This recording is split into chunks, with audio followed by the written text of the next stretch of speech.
Good afternoon, Crimson Tide and SEC Nation, and welcome to Crimson.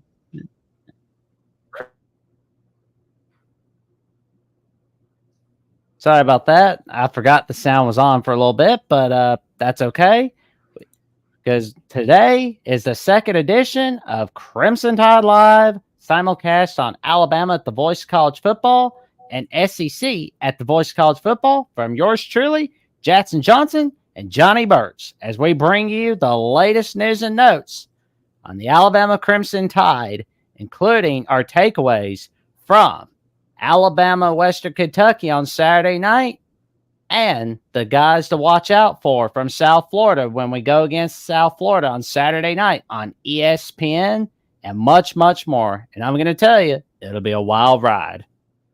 How you doing today, Johnny? Doing well. Ready. I had a long weekend watching so much football, but it's all good. There we go. It's all really good. Excited. Got to see a lot of crazy stuff going on this past weekend. There we go. It'll be awesome seeing what's going on. And I'll tell you right now, we're going to be covering some exciting stuff. And I will say, it was pretty fun watching Western Kentucky on Saturday night on ESPN. We'll be recapping a little bit of this to start off the show. And one of my takeaways was how tremendous the defense was, especially when there was like no points, not even a field goal, nothing, zero zilch on a 21 play drive, which I believe was 76 yards, and no field goal, no touchdown, nothing. Yeah, that was good. That was pretty impressive. Benefited us, but unfortunate for them. But yeah, that was good. Just making them earn it, and that's what you got to do. Make them earn it. Don't give them the big plays. If they're going to score, they're going to have to earn it, and of course, they did. So, but it was very impressive. Very. Oh yeah. And, it was pretty fun watching a little bit of Jalen Milroe, seeing some of the magic he was pulling out. So it was cool watching that. Yeah, he's a nightmare for the defense. He's so fast. I know people have heard that he's quick. I think last year they mentioned that he was probably the fastest guy on the field. But here's a tip to people at home watching. When you're watching, a film, a game, if a player can cover 5 yards in 2 steps, that's about 4.5 speed. And if he's covered more than 5 yards in 2 steps, I mean, that's even now you're getting into elite. And every time you watch him, he's covering when he's wide open and he's sprinting it to the end zone. I mean, he's covering a lot of ground in a hurry. So that shows you a lot of speed. I was watching Williams, the receiver, and he's got a little speed. He's got a little afterburners in his steps. So a lot of speed down there. A lot of speed. Yeah. Well, and who was like your player of the game from Saturday night? I would probably, if it were me, I mean, the 2 running backs, I thought they did a great job running, in between. I mean, Milroe, I mean, he does his thing. I thought he did some great stuff. I mean, he broke out a couple of times and dumped the ball off and let, somebody else take the hits and stuff like that. That's good because it makes the defense back up. I mean, if you're just going to tuck it and run every time, everybody's going to release those receivers and they're coming to get you. But he opened it up. He broke free a couple of times, zipped it on down the field. So he did a very, very good job on his part. But I really liked the step with the running backs popping through the middle and that really is incentive for the offensive line. They're grinding it out up front. I was very, very impressed on Alabama's front on both sides, and we talked about this last week. If I were a betting man and putting points in Vegas or dollars in Vegas, I would look at the offense defensive line, and they were plugging holes and making holes. So, but I think I like those two. Miller and Haynes, I like those two popping through there and those big runs and everything. So I think I'd go with the running backs. A little different than what probably other people are expecting. Oh yeah. And for me personally, my player of the game was Ryan Williams. I mean, 2 receptions, 2 touchdowns, 139 receiving yards. You don't see Yeah. that every day. And that was the first one was a busted coverage. I don't the corner he released him. I guess he thought he had over the top help from the safety or whatever. But they ran a post. They ran a receiver right through the middle of the field that occupied the safety, kept the safety toward the middle, and then the corner just let him go, and so he was wide open. And then he hits the afterburners. The second one, I liked his little juke step. He caught it and he did a little juke there and cut through and broke through a tackle and ran on into the end zone. But it's big time plays. And if he can make that happen consistently, it opens everything up for everybody, the running game, the other guys, when they're having to pay a little more attention on his side of the ball, and they'll find other ways to get him the ball. They'll run him in some motion. They'll run him on some little sweeps and things of that nature. Use his speed. Very good for a kid that's 17 years old. If he can keep it, smart in between, the ears right there at 17, whoo, a lot of talent. Well, and there's some improvements in some way, shape, or form that we're definitely going to have to make going into South Florida and Wisconsin, Georgia. What are they exactly in your eyes? Well, there were too many mistakes early in the game. Alabama had a lot of penalties early. Of course, they smoothed it out, later on in the game. I think the rhythm was thrown off. I hope they spend a lot of time practicing. I know we didn't talk about it last week, but we had that. The head where they can talk to him 15 seconds prior to the snap and the headset issue. And I guess it was with Western Kentucky and their headsets. And of course, when one loses communication, the other one has to reciprocate. So they're going to everybody's got to have a plan, maybe put a little more time into planning, because there's going to be some little geek out there that's going to get their jolly shutting down, the network and doing some little virus or malware or something like that. That's always a challenge, some little nerd out there. So they gotta don't forget the old days when you had to signal them in and that kind of stuff. So just rhythm in the game and staying focused and it's eliminating dumb mistakes. We saw the snap, everybody I bet like me went on and that kind of stuff. But I really think if Alabama would put Milroe under center a few times and get a little rhythm on that, so that if it's wet or something, ball's wet, that you can have a package for that. But I thought the tackling was good. I thought defense played pretty sound. A couple of mistakes here or there, but it's just getting into the grind, the routine, and staying hungry. Just every game, just being. Don't get, it's early in the season, but it's a long grind, and you can't get too comfortable right now and forget that it's a lot of work. It's a lot of work if you're going to be great. Yeah. But I wonder if there's an American Athletic Conference expert that can give us an inside look on South Florida.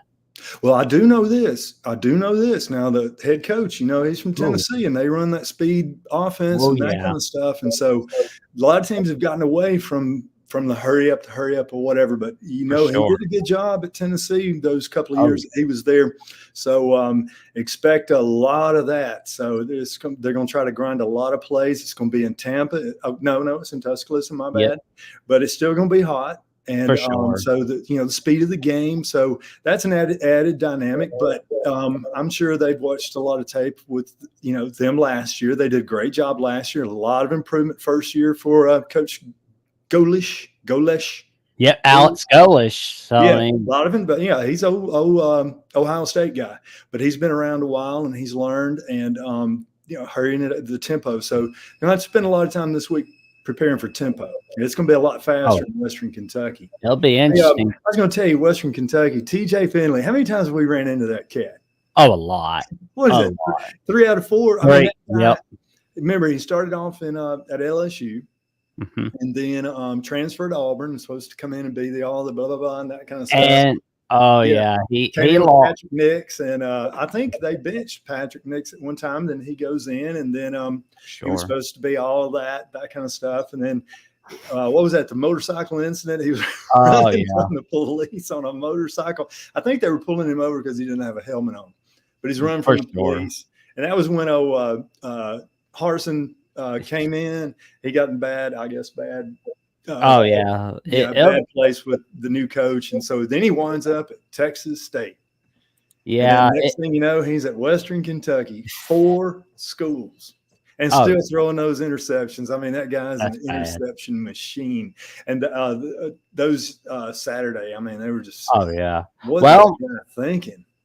oh yeah. Well, we have our American Athletic Conference expert. Matter of fact, as Mark Rogers here at the Voice of College Football has called him, he is a Group of 5 encyclopedia. You've seen him numerous times on the Voice of College Football. He is the editor at Hustle Belt, an Underdog Dynasty at SB Nation.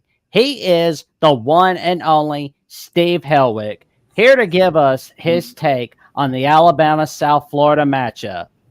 How you doing today, Steve? Hi, Jackson. Great to be on again. Oh, thank you for coming on, man. It was pretty fun coming on, having you on the Jack Sonny last week, and it's fun talking to you again this week, man. You coming up to Tuscaloosa? I'm not. I'm doing SMU, BYU, I'll and tell you, the Oklahoma, traffic, Houston man, the this week. traffic, getting in and out of that place. Man. Never been before, but I'd always love to go to a game there. Oh, it's a beautiful place, beautiful stadium and everything, but the traffic, oh gosh. Mm-hmm. Is Dreamland barbecue as good as they say it is? It is. Okay. It is. It sure is. Can't go wrong. Nope. Going there. Oh man, you should definitely go to Baumhauer's one of these days if you ever stop by in Alabama. They got some top-notch wings right there. We got one here in Huntsville. Yeah. But last week you got to see Western Michigan, Wisconsin, and Houston UNLV in person. Yes, I covered those games. Oh, what was that like, man?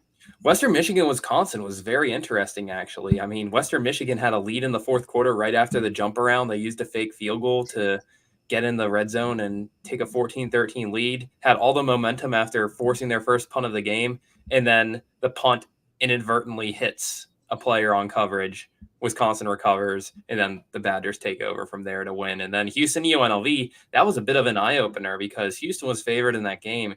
UNLV thoroughly dominated them from the first snap of that game to the finish. It was 27-7, but it felt like more degree of separation than that. I mean, UNLV missed a few red zone possessions, came up empty-handed there, and Houston only really got down the field on their final possession of the game. So that was a really lopsided game. So Cougs have a lot of work to do under Willie Fritz.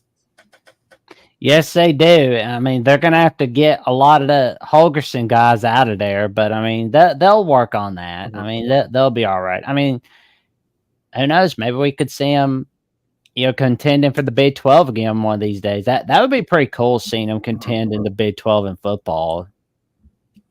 Yeah, for sure. But we wanted to bring you on for a little bit about Alabama, South Florida, and last year it was something you don't see. Group of 5 team keeping it close with Alabama until the tail end of the fourth quarter. What was your take from that game last year? Well, it was such a shock. And if you remember at the time, Alabama was coming off a super rare non-conference loss to Texas just the week prior. And that was a game in Tuscaloosa. So that Bama was coming off a week that was very uncharacteristic to them, especially in the Saban era, losing a September matchup. And I think it was just overlooking South Florida after that disappointing loss to Texas, because Alabama benched Jalen Milroe for that game. And what unfolded was just a disaster at quarterback for the Crimson Tide. And I'm going to pull up the stats right now. I think they barely hit 100 passing yards in that game. Yeah, they had 107 passing yards on 10 of 23 showing. It got ugly there. They Tyler Buckner and Ty Simpson both rotated in a quarterback, and South Florida's blitz was too much for the Crimson Tide to handle in that game. It was weird to see Alabama lose a battle in the trenches when on offense, and South Florida was dialing up safety blitzes. Daquan Evans, who's no longer with the team, he had 3 sacks in that game, and Alabama didn't really move the ball very well in the run game either. I think their first 5 possessions of the game were all punts before they got a field goal right before the half to tie things at 3-3 apiece. Then in the second half, it was closer than the 17-3 score suggests, because South Florida, with about 6 minutes left, had a chance to, in Alabama territory, for the tie or the win. And Byron Brown just tossed like a Hail Mary on 1st and 10, ill-advised play, and Alabama intercepted it and then scored the ceiling touchdown in the final minute. Yeah, it was like, it kind of felt like I was watching Jim leave at South Florida, honestly. And I was like, oh, wait a minute. Is Jim Leavitt back at coaching or something? Like, but then we see like Alex Golish, like I know that you and Johnny were talking about just now. He's been doing a tremendous job over there. I'm loving it. I mean, that school, I believe, has never won a conference title in its school history. Mm-hmm. That's huge. Yeah, they had that 2007 season where they hit as high as number 2 in the nation with Matt Grothe and George Selvey as some of the stars of that team, but they kind of folded late in the season. And yeah, the 2010s were pretty brutal after 2017 with South Florida, and the early 2020s were too. Until last year, they had the longest streak of FBS losses in the country. I think they had 18 straight before they beat Rice in late September. So South Florida, going into last season, they were not a team that was on anyone's radar. They lost by 17 points to Western Kentucky in week 1, and it looked like it was just going to be another bad South Florida team. But Alex Golesh's offense, they improved as the year progressed. Byron Brown, they finally found their number 1 quarterback, who was one of 2 quarterbacks, along with Heisman winner Jaden Daniels, to have 3,000 passing yards and 800 rushing yards last year. So a talented dual threat option. And then at the end of the season, they're winning a bowl game 45-0 over Syracuse, getting an ACC win. So that was a pretty notable win for South Florida. The problem is the defense. And over the offseason, they have brought in a lot of transfer players. I think they have 6 or 7 on the offensive side, 6, 7, 8 on the defensive side. I mean, it's heavy with the transfer. And I don't even think the first team, second team, I don't even think they have a freshman that's playing. And so they're really senior dominated, a lot of transfer seniors, redshirt, seniors. And so they have a lot of experience, and that counts for a little bit. And so they're going to come in. And so Alabama needs to, like I said, sometimes you get lucky. We got lucky with Western Kentucky this week, and it was, it turned in what it was, but usually it's not that case. And that's not the case, but they're very senior oriented, and so better be prepared. Yeah, and the transfers don't even include too. Quarterback Byram, he's back too. Did a great job last year, so it'll be a challenge.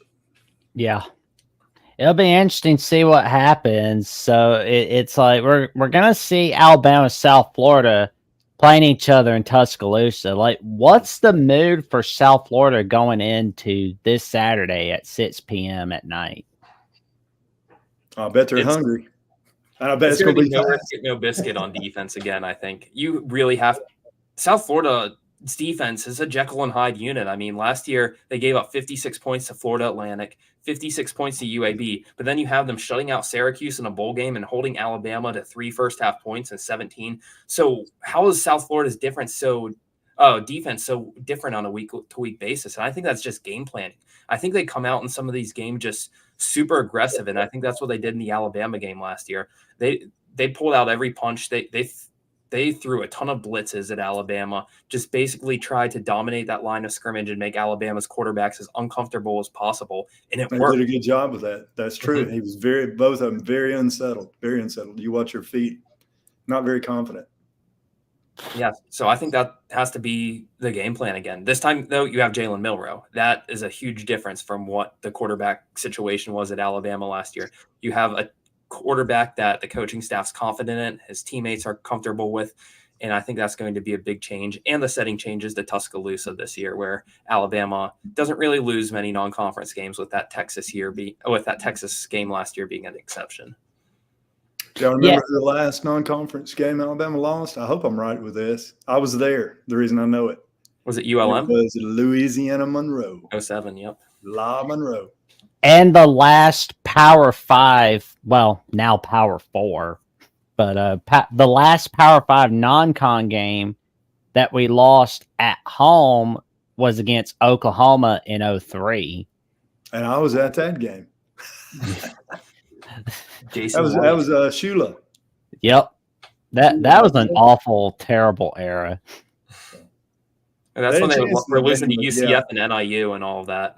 Yeah. Oh man, Free like agency. Build you a team. yep, for sure. But yeah, it was.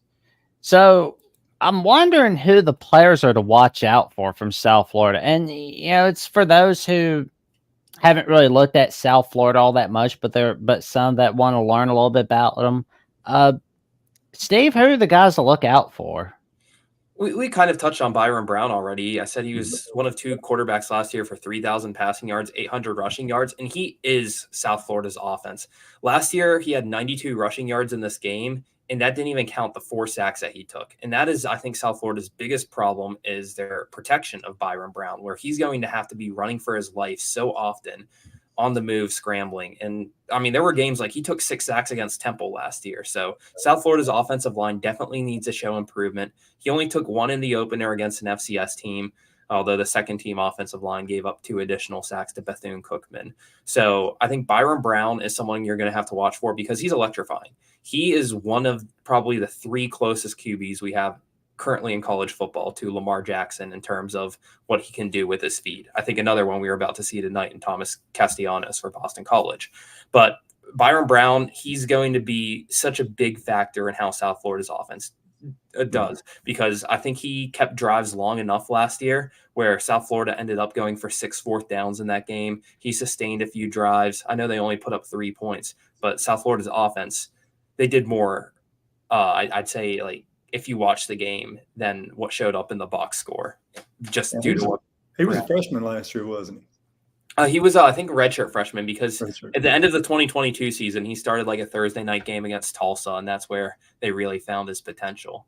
Yeah. But I'd say one other guy you really need to watch on offense is Sean Atkins. He's been a wide receiver. I feel like he's a 6th, 7th year senior at this point, wearing number 38, very unique receiver number. He had 4 catches last week in the opener, but he was a nearly 1,000-yard guy last year for South Florida as the team's leading receiver. So I think that Sean Atkins is somebody that you're going to have to look for, but it depends on how much Alabama really allows time to pass, because Byron Brown didn't really have that much in last year's matchup. He finished 14 of 28, only completed half his throws, and the throws that he did complete were pretty much dump offs to the flats, only finished with 87 yards, which is averaging 3 yards per pass. So Byron Brown really needs some time to throw to his receivers, and I think the offensive line is going to be the X factor in this one. Yeah, it's going to be, we're going to have to keep an eye on the O-line. That is for sure. Mm-hmm. But, looking at this game as a whole, what is your prediction for this game exactly? What's the spread? I'm going to say it's not going to be close, I don't think. Well, I mean, the spread this past Saturday, Western Kentucky, the spread started at 31 and a half, and then by game time it was almost 35. So the money was really, flowing on that one right there. Yeah, I don't know if we'll see another 63-0 win, but I could see something like 52-13 in this one. I don't think it'll be close like last year's matchup. Funny enough, I think the South Florida team is better than the one that they had last year. But I just think that Alabama needs to make a statement after that near scare last year on the road, with this one being back at home. Alabama really having, other than the penalties you mentioned earlier against Western Kentucky, it felt like a near perfect game for Alabama, with WKU barely getting over 100 yards, Bama having 600, with just some long touchdowns and breakout plays on offense throughout the entire game. The emergence of Ryan Williams is a new threat at receiver after losing a lot of their receiving core last year. So I think that Alabama, I think it's going to be a domination of Bryant-Denny on Saturday. Well, one thing too is nobody really needs to worry about the opening drive, the first drive. Most of all that is scripted. They already studied, know what defense you're going to line up and where in this formation, all that kind of stuff. Usually it's about second, maybe third drive. The scope of the game will be, we'll know by the third drive. We'll know, what to expect the rest of the game. But the first, it's always scripted, and it's always plan and fast and all that kind of stuff. So look for the second, third drive. We'll know what's going to happen with this game. Yeah, South Florida is going to attack with tempo, but I don't know if their possessions are short, that could be really detrimental to their defense. Just putting the defense on the field after some super quick possessions. I mean, South Florida, I think they ran the most snaps per game in the country last year, and they run similar to what Alex Golesh ran at Tennessee. They'll do the stacked receivers on the side. They'll do just no huddle, get to the line of scrimmage as soon as possible, and it's an offense which has worked for Golesh in the past before, but there are, just like everything, there's benefits and there's also risks. And I think one of the risks is your defense can get really gassed if your offense isn't putting together long drives. Yeah, exactly. So it goes both ways. It does. It can be a benefit or it can, definitely hurt you. But we'll know after second, third series. We'll know the flow of the game. Oh yeah. I mean, we'll definitely know by then. But yeah, I'm wondering how long we'll see Alex Golesh stay on at USF, because I'll be honest, he looks like a pretty good head coaching candidate for another job when that day comes. Yeah, everybody's already bailing on the first game. Poor old Billy Napier at Florida. Everybody, Dabo's 21 game in the world. It's Armageddon. It's the apocalypse or whatever. But yeah, he's building quite the resume.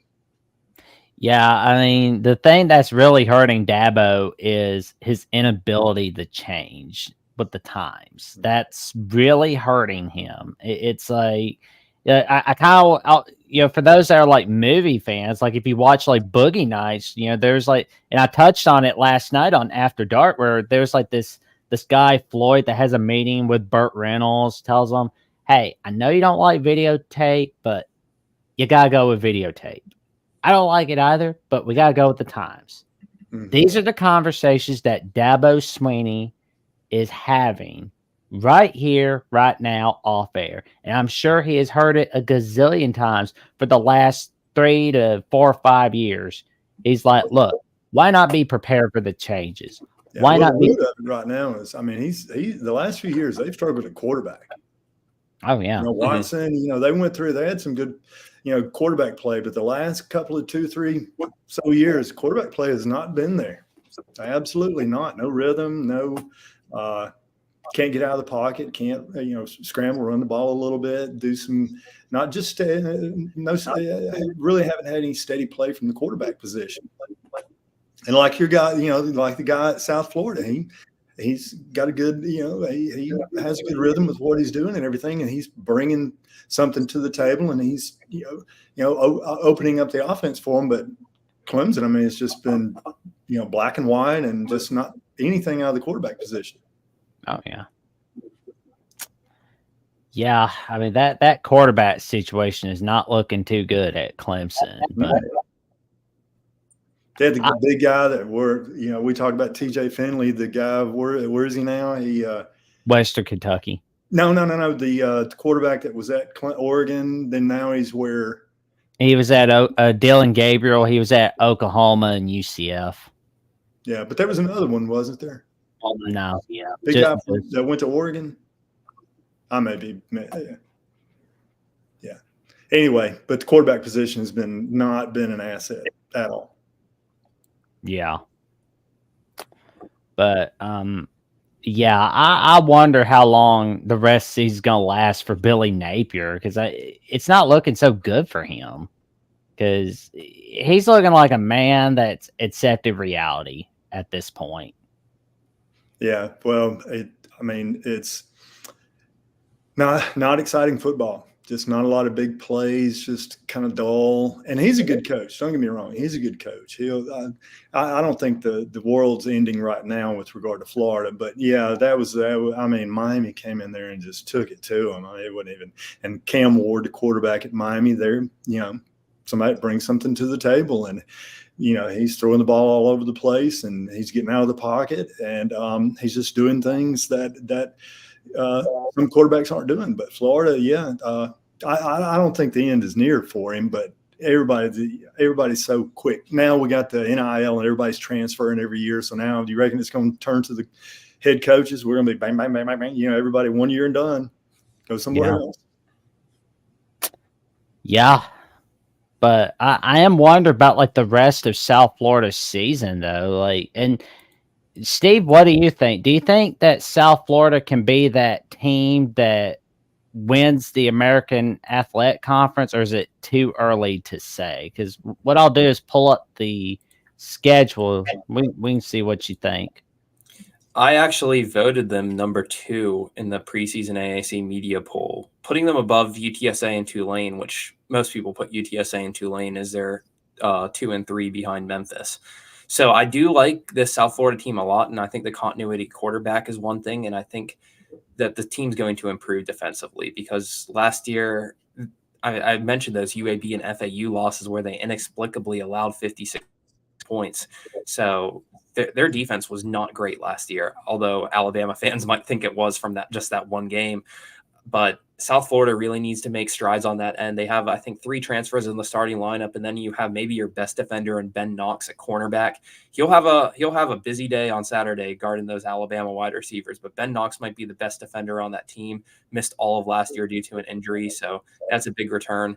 As far as the non-conference schedule, I think most people are expecting a 2-2 finish there with Miami, Florida looking as good as they did after routing the Gators on Saturday. But that game is at Raymond James Stadium, and I think that's a game that South Florida could compete in. I mean, we've seen Miami lose those kinds of games before, so I think South Florida, they'll have a shot at that one. But then the non-conference schedule starts super brutal with Tulane and Memphis as your first 2 opponents. I mean, you could be 2-4 there, but I do think that they get one of those as a win. Having Memphis at home certainly helps. I know the Tigers are the AAC favorites, but Memphis does have to go on the road at Tulane, at South Florida, and at UTSA. So South Florida has a benefit of an easier non-conference schedule than the Tigers, and they get to avoid UTSA in the process. So South Florida, I think they could be competing for the AAC championship game come the first week of December if we see some defensive improvement, because I think that this offense that Alex Golesh really has potential. Yeah, it'll be interesting to see what happens with the South Florida Bulls. But we got another guest. He is the creator of Ballard Sports Media, and you can find him on X and on YouTube and on Instagram. And of course, he's a very good friend of the Voice of College Football. He is the one and only himself, Christian Ballard. How you doing today? How's it going, Jackson? What's up, guys? How y'all doing? Doing well. Doing good. How you doing today, man? Man, we had a really good win on Saturday. I'll say this. I know it's Western Kentucky, and maybe it shouldn't, but I go back to the spring game, and I was at A-Day this year. I got to go, and I got to see the defense a little bit, and it looked shaky at times. But maybe it's just me because our offense was really, really good on Saturday as well. But I was very pleased with the victory, and I'm ready to look forward to USF. I will be going to the game with my parents. It'll be my first time going, at least with them. But I've been to at least one other game, being the Vanderbilt game in 2022. So I'm excited. Well, and Steve, you're also a Conference USA expert. What was your take from Western Kentucky? Like, what did you think about that? That's just a disappointing game for the Hilltoppers. I know it's a losing battle playing on the road at Alabama in front of 100,000 and a new head coaching debut, but WKU is supposed to be one of the better teams in that conference. I know they had a similar loss to Ohio State last year, dropping that 163-10. But yeah, you couldn't move the ball. TJ Finley, last year was the best year of his career. He struggled at Auburn and LSU, but I thought he really made strides last year at Texas State, leading the Bobcats to a winning record, their best season in history, their first bowl win in history. But they really couldn't move the ball with him. And then the backup Caden Veltkamp, who you saw have that comeback in the famous Toastery Bowl down 28. Veltkamp didn't really get anything going for the offense either. And then the run game really couldn't move at all. So it was just a disaster from all around, let up a lot of explosive plays defensively. So it's just a game you have to brush off and just say Alabama's a much better team and got to rebound for CUSA play in the future, because got to take down the top teams in that conference. I think Liberty's really the only team right now that I think is firmly better than what Western Kentucky has. So WKU has a lot to learn from that game. Yeah. But yeah, it'll be great to see what happens for the rest of the season in the Conference USA. Liberty seems like the favorite, Mhm. but they could win it again. But Western Kentucky, I hope things work out for them, but we'll wait and see. Yeah, I think they'll be. I think they'll be a good team this year. Western Kentucky will. I really think it because there's a media perspective of this. It's holy cow! Without Nick Saban, Kalen DeBoer came in and dominated his first game as the Alabama head coach. But also, there's going to be the media that says, well, it's just Western Kentucky and Alabama and the SEC and blah, blah, blah. But Western Kentucky is no pushover team. It looked like it was going to be a rocky start at first, but then Alabama got going. They put up 63, and that I really think, especially on offense, they made a really good statement, and then defensively really surprised me. I mean, I think I predicted that Western Kentucky might have gotten maybe a touchdown or two, but that's all because of the offseason and everything. But I'm gonna tell you what, Alabama, even on defense, with a new head coach who's offensive minded, showed out. Wow. Yeah. It was pretty impressive. I mean, the big plays, just boom, boom, boom, constant. And the crowd, of course, obviously, that's going to have a big effect on the crowd and the atmosphere. And then, it just snowballs. And we talked last week. Sometimes it's whoever makes the first mistake. If it's Western Kentucky, then they make the first mistake, and Alabama pounces. It's in Tuscaloosa, the crowd goes crazy, and then that. And then sometimes it's if Alabama had made a mistake in Western Kentucky, and that has a big whatever with regard to emotions and the flow of the game. So Alabama took care of business early and made the big plays, and that probably brought the confidence level for the Western Kentucky players down, and so it just kind of steamrolled all the way through the rest of the game. But no, all these teams, these first games, especially some of these Conference USA, I wouldn't put. For them, don't put too much stock in it. They'll be able to recuperate, and season's not over, and so everybody's gloom and doom, like I was saying with Napier and Florida and all. Clemson, just one game, 1 week, it'll all settle out. I think South Florida do really, really well because I like what Coach does on offense. I think it's one. And he does it well. He did it smartly at Tennessee. I think he'll have success at South Florida. And I think, Western Kentucky rebound. And, it was an opportunity. That's all it was, the opportunity. Now it's over. So move on to the rest. There's 10, 11 more opportunities. Oh, yeah. I mean, it's going to be fun seeing more adventures from Alex Golesh. But, Steve, what adventures you got going on at Underdog Dynasty and Hustle Belt? Oh, like this week where I'm going? Sure. Yeah, I said I'll cover SMU BYU. I think that'll be an interesting one on Friday. That's a Big 12 versus ACC matchup. They played in the New Mexico Bowl 2 years ago as an independent versus AAC. So now we have a Big 12 ACC game in Dallas Friday night. So that'll be a fun one. And then Saturday, I'm going to SEC country of Norman, Oklahoma.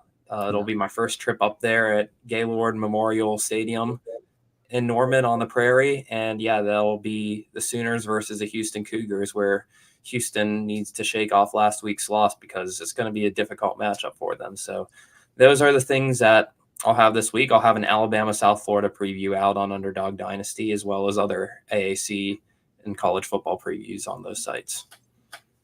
I'm looking forward to it. I know we're all looking forward to it for sure. And it'll be interesting to see what goes on in the rest of the AAC. I mean, I'm still just kind of like, I can't believe Oklahoma Houston is a Big 12 SEC game, to tell you the truth. I mean, a year ago, it was a conference game that was never played. Correct. It's all just, you got to admit, it's strange. It's going to take a while to process. It's just strange. But At least it's not like Cal Auburn being an SEC ACC game. Good grief. Yeah. And some of these league changes, I mean, at least the SEC stayed within, I guess, what you'd say the SEC. I mean, Southeast with Oklahoma and Texas, but some of these, cross-continental divides are just crazy. It's going to take a while, but I mean, we'll get used to it. But crazy. But yeah, like Chris, what do you think about what's going on this week with just college football? Yeah, pretty much. I think there's going to be some good matchups. I think the highlight of the week is going to be Texas at Michigan. Of course, last time I checked, College Game Day is supposed to be there. It's interesting that it's in Ann Arbor and Texas is favored, but it is only by a touchdown. Could Michigan win that game? I think it's possible. Other games that stand out to me, don't sleep on this one. Arkansas goes to Stillwater to play Oklahoma State. And Arkansas, I know we like to not like make fun, but I know that they struggle. Regardless of who they played this past weekend, they put up 70 points on their opponent. I'm interested to see if that carries over. It probably won't be that much on Oklahoma State, but I'm interested to see how much Oklahoma State's able to give up to the Razorbacks and Sam Pittman in that game. And there's just so many good games this week. I mean, in the SEC, Cal goes to Auburn, Michigan State, Maryland. There's so many different games out there this week. And obviously our game with Alabama and USF. Yeah. But it's gonna be another fun one. For sure. I'm starting to look at the spreads and everything, just getting interested with regard to that, see what these experts out there in Vegas think. So it'll be interesting. What I like to watch is how it changes from the beginning of the week to the end of the week, and seeing where the money's going. Get a little clue with regard to that. I'm surprised about that. There's a 10 o'clock game on Fox on Saturday with Washington State, Texas Tech. They actually favor the Red Raiders in that one, and it's at Washington State, but the line is only 1.5 points. So there's a lot of interesting lines out there. I mean, even Oregon State goes to San Diego State. Mississippi State takes on Arizona State at 9:30 on ESPN. I'm sure that'll follow shortly after Bama, but where is that game? That game is in Tempe. Am I saying that right? Tempe, Arizona. 6.5 is your spread for Arizona State to be favored. I bet you people in Starkville are, excited about that 9:30 kickoff there. Oh yeah. When the time changes, why can't they just put those in the middle of the day and save everybody a headache? Come on. I don't know. That could be an interesting game to stay up for, I think. Yeah, especially with what Arizona State did last week. I mean, they pulverized Wyoming 48-7, which was kind of unexpected for given what Arizona State's been the last couple of years. For sure.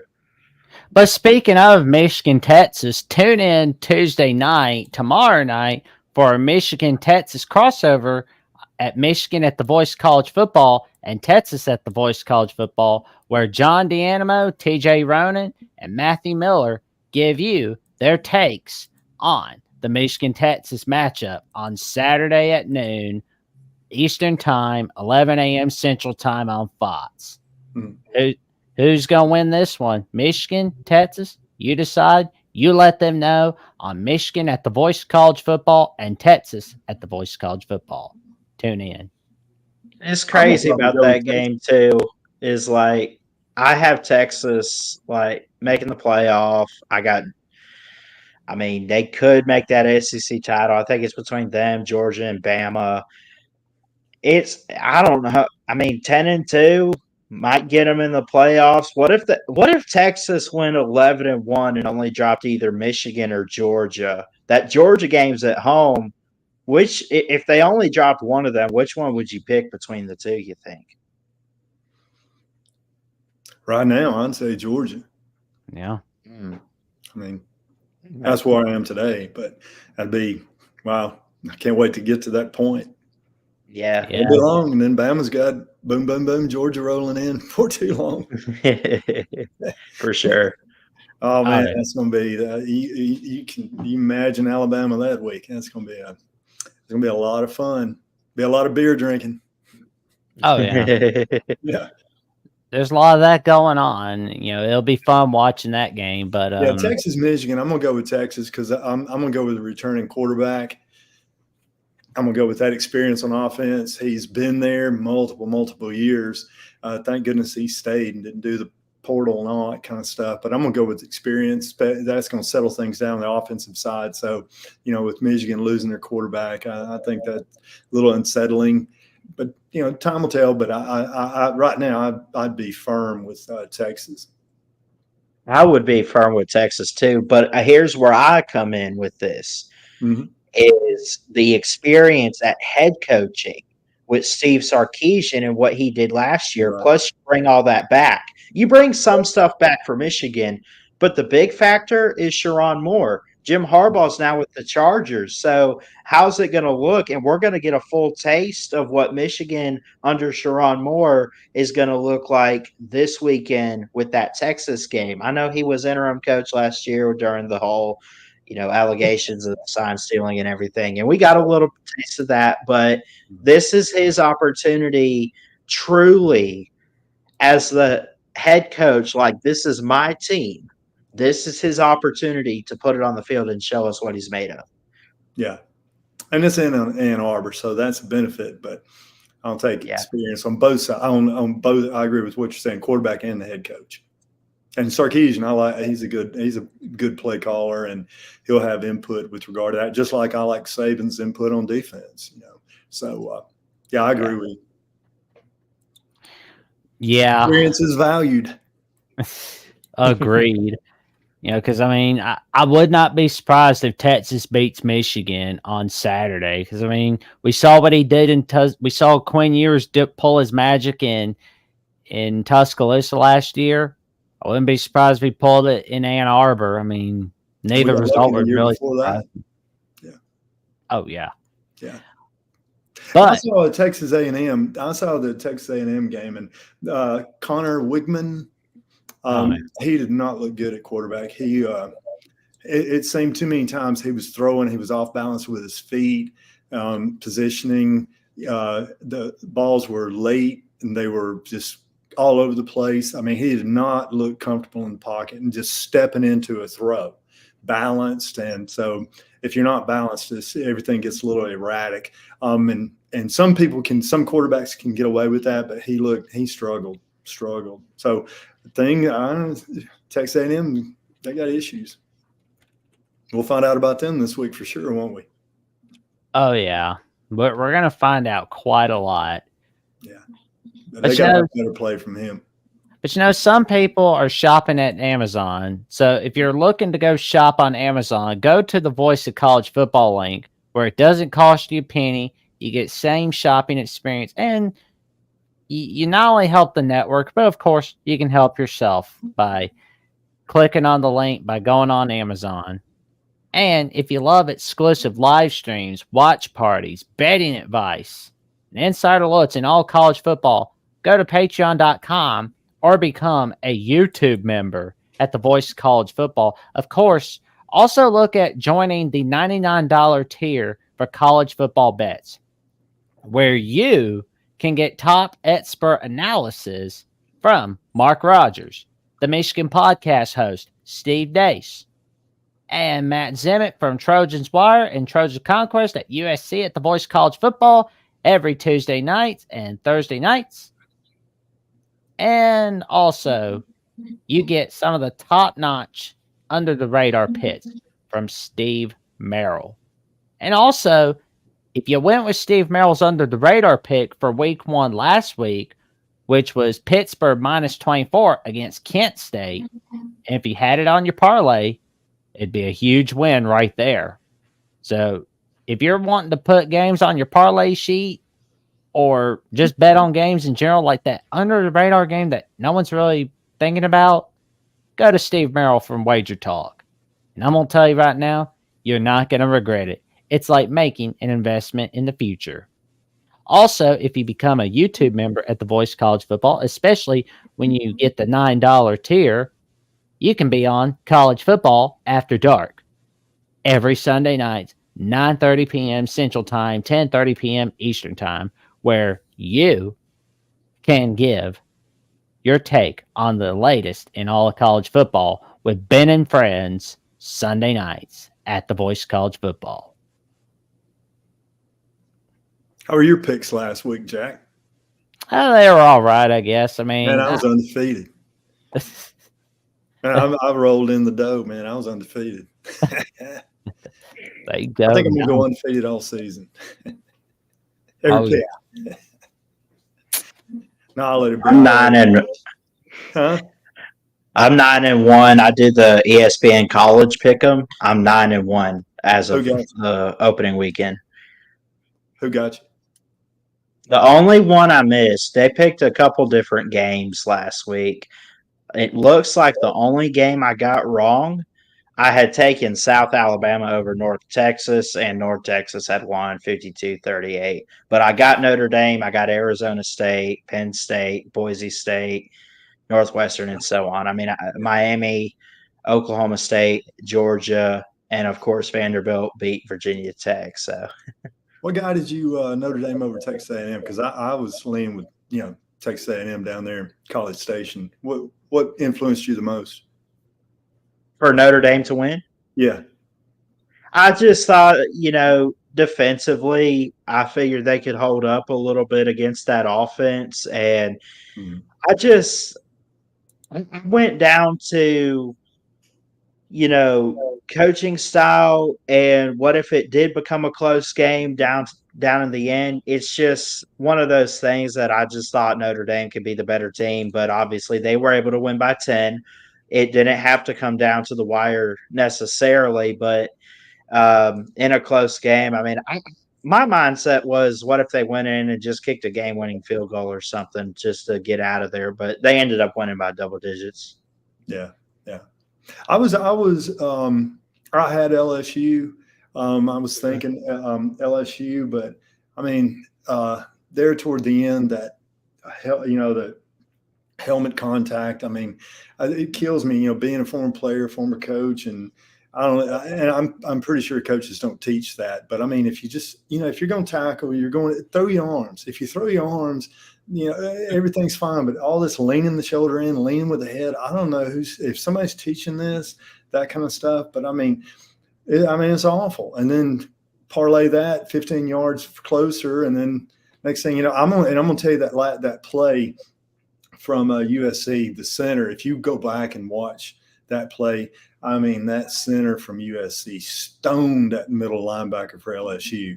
I mean, just stoned him. They ran like an inside trap, moved the tight end across to kick out and ran him straight up. And that center from USC was impressive. And then boom, he's jumping into the end zone. That was a great call, great design on the play. And I loved why I went back through it slow motion over and over and over, and it was beautiful.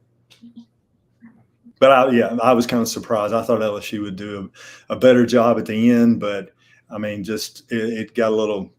I don't understand these kids in these helmet, ducking the head and just throw your arms. That's how you're supposed to be taught. I don't know who's teaching it, and I don't know if they keep watching too many tapes of people doing it, but somebody's going to get seriously hurt.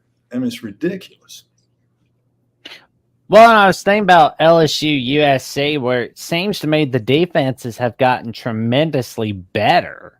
It looks like they've improved quite a lot. Yeah, I mean, there were athletes running around. It was, the athleticism, and both quarterbacks. The quarterback play was, I mean, just beautiful. I mean, I watched Connor from Texas A&M, and then I watched these two guys, and I mean, it's beautiful work they did. Balls were on time. Balls were accurate. Beautiful. Just athletes all over the place. But for the end, it got a little chaotic there toward the end. But the crazy, the leading with the head and that kind of stuff. Yeah. But yeah, like for those who don't know who some of those guys are, like should I tell the audience a little bit about who's in those pictures, Johnny? Oh, back behind me. Let's see which way I should turn. Um, golly, this is my father-in-law, Wayne Trimble. He played at Alabama. That's Coach Bryant. My wife received a Bear Bryant scholarship. Can you see it right here? And then that's Coach Trimble. This is Coach Trimble's signing, and that's Coach Bryant right there. And to the next to Coach Bryant is Stubby Trimble, who played for Coach Bryant at Texas A&M, the Junction Boys. And so that's them. So that's my father-in-law. And then down here is this is the Orange Bowl, 1964. That's Joe Namath. I wish I could zoom in. That's Joe Namath. That was against Nebraska, wasn't it? The championship? It was Texas. Oh, okay. Yeah, it was Texas. It was the Tommy Nobis game where he had all those tackles. But this is in the Orange Bowl. That's Joe Namath.